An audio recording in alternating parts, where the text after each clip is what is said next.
Chers téléspectateurs de TLC Poche, bonjour et bienvenue dans votre entretien du jour. Aujourd'hui, nous allons parler d'éducation. Je vous laisse découvrir notre invité du jour. Bonjour, je m'appelle Claire Tolza, je suis directrice d'une école en France à Marseille qui s'appelle Saint-Antoine-Palenque et qui est située dans les quartiers nord de la ville. Merci Claire, heureux de vous accueillir aujourd'hui. Que signifie être directrice d'école maternelle en France, notamment dans un établissement comme l'école Saint-Antoine-Palenque dont vous avez la responsabilité? Alors, il faut savoir qu'une directrice en France ou un directeur, dans toutes les écoles de France, ont trois types de responsabilités. Des responsabilités pédagogiques, donc c'est à elle d'impulser, piloter et animer tout ce qui est pédagogie dans l'école. Elle a une responsabilité aussi relative au fonctionnement de l'école, donc c'est elle ou lui qui doit admettre, accueillir et qui est garant de la surveillance des élèves. Et elle doit aussi présider le conseil d'école. Un conseil d'école, c'est un conseil qui a lieu 3 fois par an, en général en octobre, mars et juin. Et dans ce conseil sont regroupées toute la communauté éducative autour des enfants. Donc que ce soit la mairie qui est responsable des locaux, les parents ou les enseignants. Et en général, dans ce conseil, on fait un bilan de ce qui s'est passé pendant les 3 mois pour l'école et puis peut-être des difficultés qu'on rencontre et comment on peut essayer de trouver des solutions ensemble. Ensuite, elle est garante évidemment de la rédaction et du fonctionnement et de la garantie de l'application du règlement intérieur de l'école. Et elle organise aussi la répartition des moyens et de l'organisation des services. Donc, c'est-à-dire qu'un enseignant, elle dit aux enseignants quand est-ce qu'ils doivent aller surveiller les récréations, par exemple, ou quand est-ce qu'ils peuvent utiliser les salles, et quelles sont leurs fonctions à ce moment-là. Et elle est garante de la sécurité plus globale de l'école, c'est-à-dire mettre en place des exercices incendie en cas d'incendie pour que les élèves sachent comment réagir si malheureusement ça arrive, ou des faits un peu plus graves, s'il y a des intrusions dans l'école, comment réagir. Essayer de préparer les enfants au mieux si des choses pas très sympas arrivent dans nos écoles. Et la troisième type de responsabilité qu'a un directeur, c'est tout ce qui est relation avec les parents et les partenaire. C'est le directeur qui est l'interface directe avec la mairie ou les parents et qui aussi est responsable de la protection à l'enfant, c'est-à-dire si elle repère qu'il y a des enfants qui sont un peu maltraités ou qu'il y a des difficultés dans certaines familles, c'est elle qui doit prévenir et convoquer les parents pour en discuter. Voilà. Merci. Voilà. Alors, il faut souligner quand même qu'en France, une directrice n'est pas la supérieure hiérarchique des enseignants. Je suis juste une collègue qui a une fonction supplémentaire, mais notre supérieur hiérarchique à tous, c'est l'inspecteur de l'académie qui est en charge de plusieurs écoles sur un secteur donné. Et donc, c'est à lui qu'il faut référer pour prendre des décisions. Moi, je suis qu'un relais. Merci pour ces précisions claires. Et quel est le quotidien d'une directrice d'une telle école et quel a été aussi votre parcours professionnel avant d'occuper ce poste? Alors, il faut savoir aussi qu'une directrice n'est pas forcément que directrice. C'est-à-dire, pour les grosses écoles, elle est que directrice, elle n'a plus de classe en charge. Mais dans les autres écoles, on partage le temps entre la classe et la direction. Donc, moi, j'ai quand même une décharge assez importante. Je suis 3 jours dans mon bureau et 1 jour en classe. Et bon, le jour où je suis en classe, je suis une enseignante comme une autre. Je fais mes journées avec mes élèves. Et quand je suis au bureau, il faut que je fasse toutes les missions que je vous ai développées avant. Et ça prend quand même pas mal de temps sur une école. Nous, notre école a 7 classes et 132 élèves. Donc, il y a quand même pas mal de petits travaux à faire pour que tout soit en place correctement. Et mon parcours professionnel, j'ai eu mon concours de professeur des écoles et j'ai fait à peu près 12 ans d'enseignement avant de prendre la direction de Saint-Antoine. Alors ça a été un peu un concours de circonstances. Au début, c'était pas forcément mon choix et puis finalement, je me suis épanouie dans cette mission. Donc, j'ai demandé à y rester. Nous avons envie de savoir un peu plus par rapport à cette histoire. Alors, en fait, comment te dire? Alors, au début, j'ai quand même toujours aimé la relation avec les parents. C'est mon grand truc. J'adore ça. Ouais, j'espère que mon école est familiale. En tout cas, c'est ce que je voudrais faire ressentir. Donc, j'ai toujours eu cette bonne relation avec les parents. Et j'ai toujours eu des missions. Disons que si tu veux, en France, on prévoit toujours, au cas où il y a un problème, que la directrice soit obligée de s'absenter un long moment pour des raisons de santé, on prévoit toujours ce qu'on appelle un adjoint qui prend le relais. Donc ça a toujours été moi dans les écoles où je suis passée. Et il y a eu quelques fois où effectivement la directrice duquel j'étais l'adjointe a dû s'absenter plus un petit moment. Et donc c'est moi qui ai pris la charge. Donc j'avais déjà un peu expérimenté la chose. Ça me déplaisait pas, mais je suis tellement heureuse avec mes élèves aussi que du coup, j'avais pas forcément envie de prendre une direction à part entière. Et puis la directrice qui était là avant moi était mon amie. Et elle, pour le coup, elle a eu envie de changer complètement de vie. Elle est devenue prof de yoga, pour tout vous dire. Donc, elle a quitté l'éducation nationale. Et quand elle est partie, elle m'a dit, mais je veux que ce soit toi qui me remplace. Donc, inscris-toi sur la liste d'aptitudes et forme-toi. Parce que j'aimerais bien que ce soit toi qui me remplace. Et puis, voilà, tout s'est bien aligné. Et du coup, je l'ai remplacée. Alors, Claire, pouvez-vous nous présenter l'histoire de l'école Saint-Antoine-Palenque? Où en est aujourd'hui l'école dans son développement avec vos équipes? Et quelle vision avez-vous pour cet établissement, disons d'ici 5 ou 10 ans, si ça va vous trouver ici? Alors l'école, elle a été construite en 1955, donc c'est une assez vieille école, qui est plutôt agréable du coup, parce que les locaux sont jolis. Enfin, moi je trouve, c'est mon école, alors je suis peut-être pas très objective. L'équipe est stable depuis quelques années maintenant, mais c'est pas toujours le cas en France. C'est un peu difficile pour nous de se projeter à 5 ou 10 ans, parce qu'un enseignant en France peut demander, chaque année, il y a ce qu'on appelle un mouvement, et on peut demander à changer d'école. Donc parce que soit on en a assez d'être dans cette école, soit on a envie de se rapprocher un peu de notre lieu d'habitation, ou on a envie de changer de niveau d'enseignement, on est en maternelle, on a envie de passer un peu chez les plus grands ou primaires. Donc il y a plusieurs raisons, c'est que des raisons personnelles, c'est vraiment au choix de l'enseignant. Et en général, en tout cas ici, on ne se projette pas aussi loin de 5 ou 10 ans. On peut avoir des petits projets sur 2-3 ans, si l'équipe décide d'être stable et de rester tous ensemble. Mais 5-10 ans, c'est très long. En France, on ne se projette pas aussi loin, en tout cas. Votre école s'inspire notamment de certaines pratiques issues de la méthode Montessori, qui reste encore peu répandue dans certaines écoles en France. Pourquoi avez-vous fait ce choix pédagogique et qu'est-ce qui fait la particularité de votre école? Alors, nous, notre plus grande volonté, c'est de placer nos élèves au centre des apprentissages. Donc, on essaie toujours d'adapter à chaque enfant tout ce qui est enseignement. Alors, en suivant les programmes nationaux, bien sûr, en restant dans un cadre, mais on s'adapte au maximum à chaque enfant.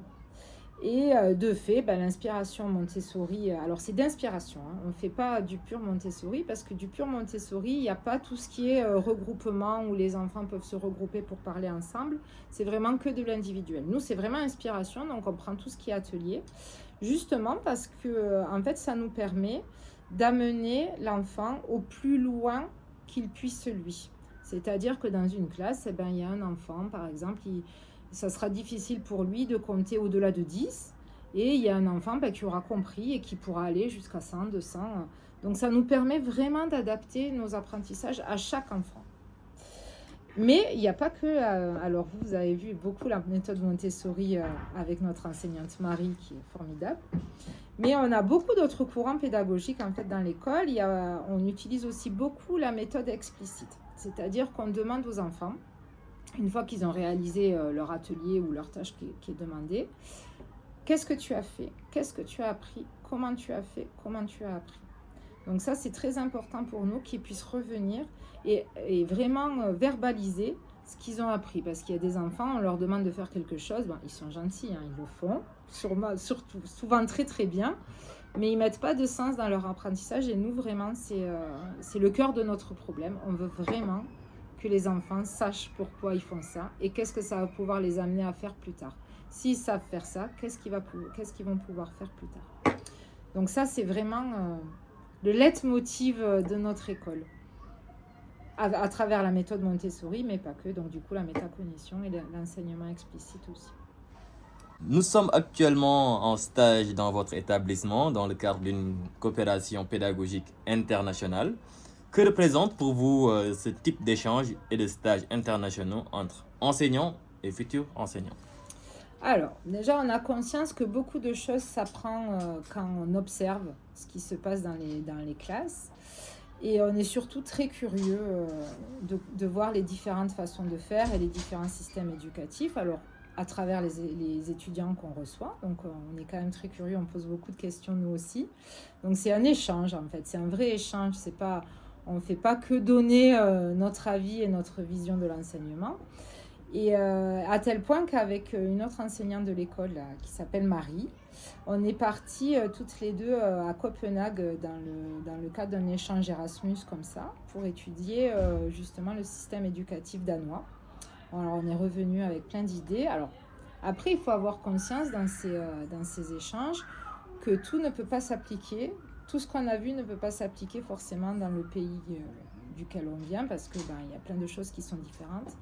Mais en tout cas, ça ouvre l'esprit et ça permet une curiosité intellectuelle, je pense qu'il faut toujours avoir quand on est enseignant, qui est le leitmotiv que devrait avoir un enseignant, parce qu'il ne faut jamais faire deux fois la même chose. Mais ça, c'est mon avis personnel. Et puis recevoir des étudiants, alors qu'ils soient étrangers ou français, parce qu'on reçoit aussi beaucoup d'étudiants qui sont en formation à l'INSPE, donc c'est l'Institut de formation des maîtres en France, parce qu'on adore transmettre, on adore donner des conseils. Alors on aime à dire qu'on n'est pas trop directive dans nos conseils, on est plutôt assez libre dans ce qu'on donne. Il n'y a pas de lien hiérarchique ou de il faut que tu fasses comme ça et pas comme ça. C'est cette façon de faire qu'il y a, parce que déjà il n'y a pas qu'une façon de faire. Et en fait, on donne les conseils que nous, on aurait aimé recevoir en début de carrière. Voilà. Et on propose de voir comment ça peut se passer dans une classe où l'enseignante est un peu plus sûre d'elle quant à sa pédagogie. Cela touche un peu ce que j'ai cru découvrir, ce que vous appelez la liberté pédagogique. Est-ce que cela veut dire qu'elle n'est pas réservée seulement aux maîtresses de l'établissement, mais vous laissez aussi aux stagiaires une certaine liberté pédagogique dans le cadre du stage? Alors oui, on laisse une liberté pédagogique. Après, on donne notre avis. On laisse volontiers nos classes en charge aux enseignants, tout en restant dans la classe, parce qu'on doit être garante de la sécurité de nos élèves. Donc on doit rester avec eux, avec les stagiaires, mais on peut laisser notre classe. Et après, on a un retour. Souvent, quand on regarde une enseignante faire, on se dit « Ah bah oui, c'est facile ». Mais quand on se retrouve devant les élèves, on se rend compte qu'il y a des petites choses qu'il faut qu'on prévoit un petit peu à l'avance. Pas mettre cet enfant à côté de cet enfant parce qu'il se dissipe, ou bien dire tous les mots de la consigne, parce que même si ça nous semble à nous un peu évident, pour les enfants, il faut vraiment tout expliciter. Donc en fait, le fait de prendre en charge une classe, c'est vraiment très important. Et oui, on laisse faire nos enseignants. Mais après, il y a un retour et on donne forcément notre avis sur ce qu'il aurait fallu faire, ou si c'est très bien, on le dit aussi, il n'y a pas de souci. En observant les classes ici, nous avons remarqué une grande autonomie laissée aux enfants dans leurs activités. Comment parvenez-vous à trouver l'équilibre entre la liberté de l'enfant et le cadre pédagogique nécessaire à l'apprentissage? Alors, c'est justement tout le leurre des méthodes Montessori. Nos élèves ont vraiment l'impression de tout choisir. Mais ce qu'il faut savoir, c'est que pour pouvoir arriver à mettre en place une telle pédagogie, il faut que l'enseignant soit très au clair avec l'évolution de l'enfant, savoir exactement où il en est pour pouvoir lui proposer des choses et l'aider à progresser et à évoluer dans son apprentissage. Donc même si l'élève a l'impression de choisir, nous, notre travail, c'est de le guider vers des ateliers qui l'intéressent peut-être un peu moins des fois, ou avec lesquels il a un peu plus de difficultés et du coup qu'il ne va pas prendre, parce qu'on n'a pas envie de se retrouver forcément en difficulté. Mais notre but, c'est de l'accompagner justement là-dedans, même si à la base, c'est lui qui choisit son activité. Après, il faut savoir que cette méthode ne va pas à tous les enfants et qu'il y a des enfants, cette trop grande liberté de choix les bloque complètement. Ils n'arrivent pas à choisir, ils n'arrivent pas à se dire j'ai envie de faire ça ou tiens, aujourd'hui je travaillerai bien là-dessus. Donc pour ces enfants-là, en fait, l'enseignant propose ce qu'on appelle un plan de travail. Donc dès l'arrivée en classe, on lui dit toi aujourd'hui tu devras faire telle activité et on donne tout le programme. Voilà. Donc en fait, ils ont une grande liberté, mais c'est pas tout à fait vrai. En vrai, ils sont très guidés, mais on ne le dit pas forcément. Selon votre expérience, quelles sont les qualités pédagogiques les plus importantes qu'un futur enseignant de maternelle devrait développer aujourd'hui? Alors, la plus grande des qualités que doit avoir un enseignant en maternelle, c'est la patience. Il a vraiment besoin d'être patient et à l'écoute des besoins des enfants. Et il doit surtout être très bienveillant. Ça n'empêche pas d'être exigeant, mais il faut et rigoureux par rapport aux attentes qu'on a pour nos élèves. Mais il faut savoir qu'un enfant ne se développe pas de la même façon, qu'il y a des enfants qui prennent un peu plus de temps pour comprendre ce que c'est qu'être élève, pour comprendre ce que c'est que les règles et pour pouvoir les respecter. Un enfant a besoin d'un cadre, ça c'est évident, donc il faut apprendre à savoir mettre un cadre rigide tout en étant englobant et aider au maximum les élèves à exprimer leurs émotions ou leurs ressentis, parce que quand un enfant n'arrive pas à dire ce qui ne va pas, il a un peu de mal à rentrer dans les apprentissages et c'est un peu difficile. Donc nous, notre but, c'est d'accompagner les enfants à devenir de futurs adultes qui arrivent à dire ce qu'ils ressentent et à comprendre pourquoi les règles sont importantes. Et je me permets une relance par rapport à cela. L'accompagnement n'est pas du tout évident tout le temps, surtout sachant que vous accompagnez aussi des élèves autistes ou bien des élèves, vous allez revenir sur le terme PAI, je pense. Alors, pour ces élèves, comment vous faites pour développer les techniques d'accompagnement et ce que je vois que vous réussissez, hein? Ouais. Alors déjà, il faut savoir qu'en France, on a la chance d'avoir des aides, alors parfois, pas toujours, mais on a des aides supplémentaires qui s'appellent les AESH, donc c'est la MDPH, c'est la Maison des handicaps, qui donne un accompagnement humain supplémentaire à certains enfants porteurs de handicap qui du coup pour être scolarisés en milieu normal, niveau scolaire normal, a besoin d'une petite aide supplémentaire. Après, pour s'adapter à eux, souvent, s'ils n'arrivent pas du tout à parler, qu'ils sont non-verbaux, on propose des espèces de petits pictogrammes où ils peuvent pointer en montrant une tête pas contente ou une tête contente. Comme ça, ils peuvent exprimer leurs besoins, même leurs besoins vitaux. J'ai envie de boire de l'eau. Donc, on utilise ça. Et après, il faut s'adapter à chaque enfant, en fait. Donc, c'est pas toujours évident. En tout cas, pour ce qui est verbal, c'est comme ça. Et puis on voit au cas par cas. Et toutes les journées ne se ressemblent pas forcément. Pensez-vous que les échanges pédagogiques entre enseignants de différents pays peuvent contribuer à améliorer les pratiques éducatives? Et que pouvons-nous, en tant que futurs enseignants sénégalais, retenir de l'expérience française tout en restant adaptés à notre contexte? Alors, déjà, je suis persuadée que c'est d'une richesse incroyable. Ne serait-ce que pour aller voir ce qui se passe chez nos voisins, parce qu'on n'est pas toujours au courant de ce qui se passe ailleurs. Et alors, quant à te dire ce que tu dois retenir de ce que tu as vu dans mon école, j'aurais pas la prétention de le faire, c'est à toi de faire le tri. Je suis sûre qu'il y a des choses qui t'ont plu, des choses qui t'ont moins plu. Mais ça, ce sera vraiment avec ta fibre d'enseignant que tu devras le sentir. Et comme tu dis, il va surtout falloir que tu t'adaptes à tes contraintes personnelles, les effectifs dans les classes qui ne sont pas les mêmes qu'ici. Peut-être tu auras un petit peu moins de matériel, peut-être tu auras moins d'aide humaine à ta disposition, et peut-être plus, on ne sait pas. Mais en tout cas, ce qui est important, c'est ce que tu te souviennes qu'il n'y a pas qu'une seule façon de faire, qu'il y a plein de façons de faire, et que tu gardes la curiosité de ce qui se passe ailleurs, et que tu continues à chercher comment faire mieux, toujours mieux. On peut toujours faire mieux. Pour conclure, quel message aimeriez-vous adresser aux enseignants ou aux futurs enseignants qui nous suivront à travers ce projet et cette expérience de stage? Alors, il faut que vous ayez conscience que c'est pas un métier facile, mais c'est le plus beau métier du monde, on le dit souvent, mais c'est vrai. Et si vous avez envie de changer la société de demain, eh ben, c'est dès les petits qu'il faut le faire. Donc, inculquer des valeurs, pouvoir les aider à progresser, avoir confiance en eux. Et donc, je vous conseille ce beau métier, qui n'est pas facile, il faut en avoir conscience, mais qui vaut vraiment le coup d'être vécu. Financièrement, comment ça se passe le métier d'enseignant ici en France, déjà dès le début lorsqu'on intègre et ensuite durant l'évolution avec les grades? Alors, il faut, voilà. Alors, on revient à la question d'avant. C'est un métier passion, parce que si vous faites ça pour l'argent, vous n'allez pas trouver votre compte. Si vous faites ça pour les vacances, ça va vite passer. Faut vraiment, c'est un métier qu'il faut faire avec passion, sinon on ne vieillit pas dedans. On n'arrive pas à s'épanouir, ça c'est une évidence.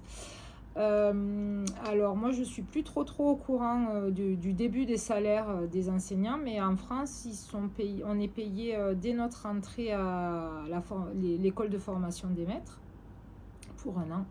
C'est pas un gros salaire, hein. On n'est pas dans les gros salaires, c'est un salaire plutôt moyen, on va dire.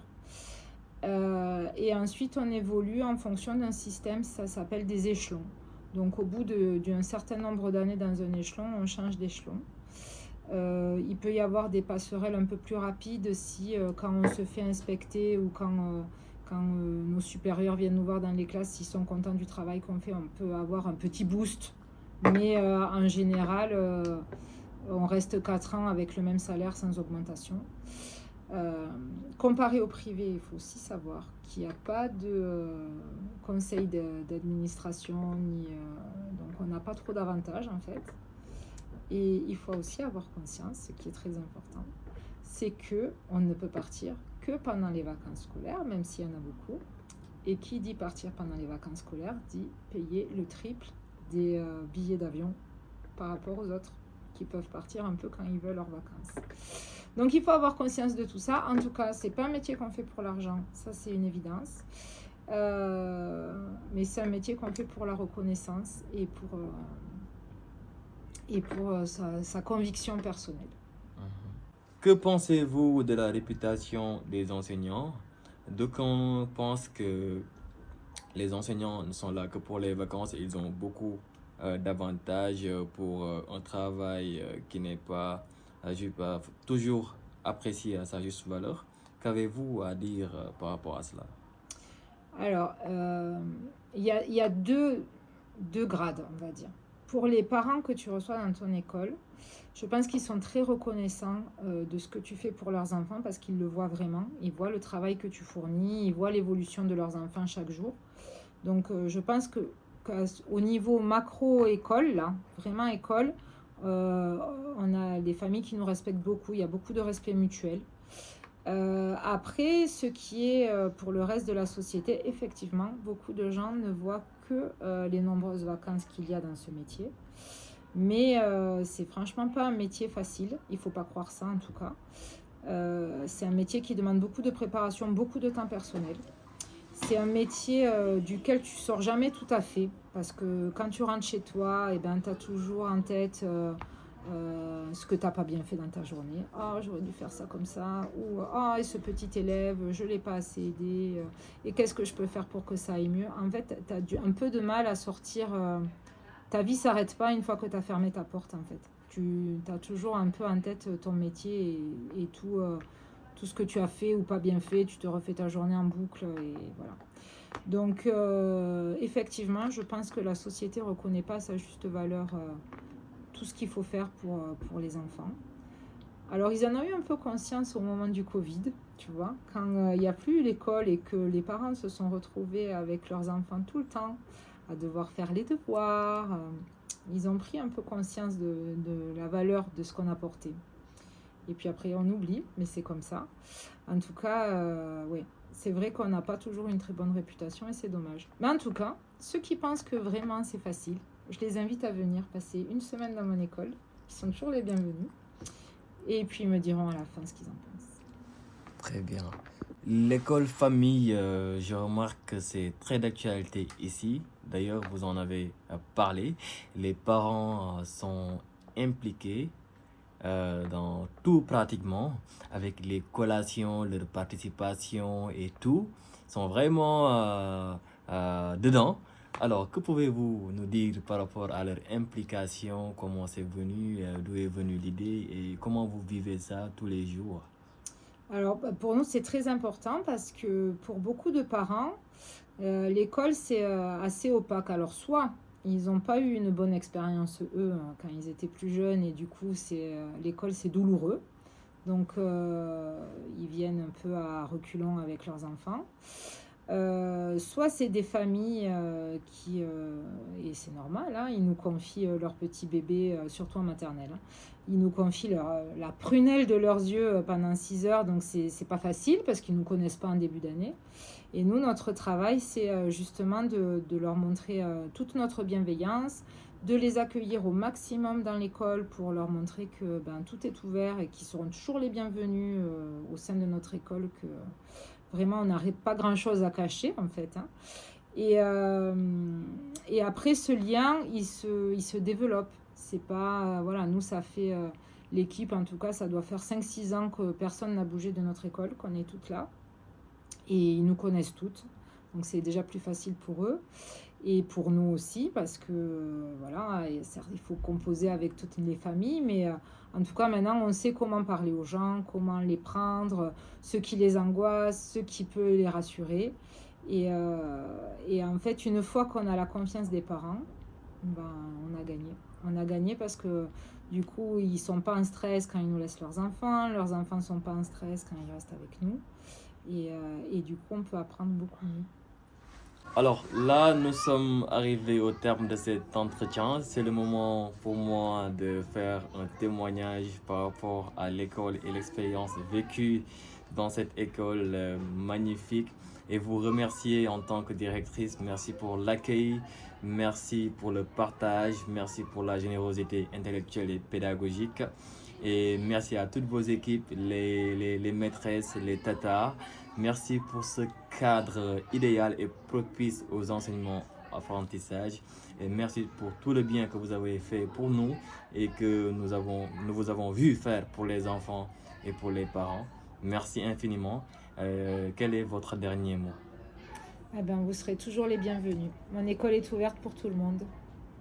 Merci. Merci à vous. Alors, c'était tout pour aujourd'hui, cet entretien du jour. En espérant que vous avez adoré, rendez-vous très prochainement dans un autre entretien du jour. D'ici là, portez-vous bien.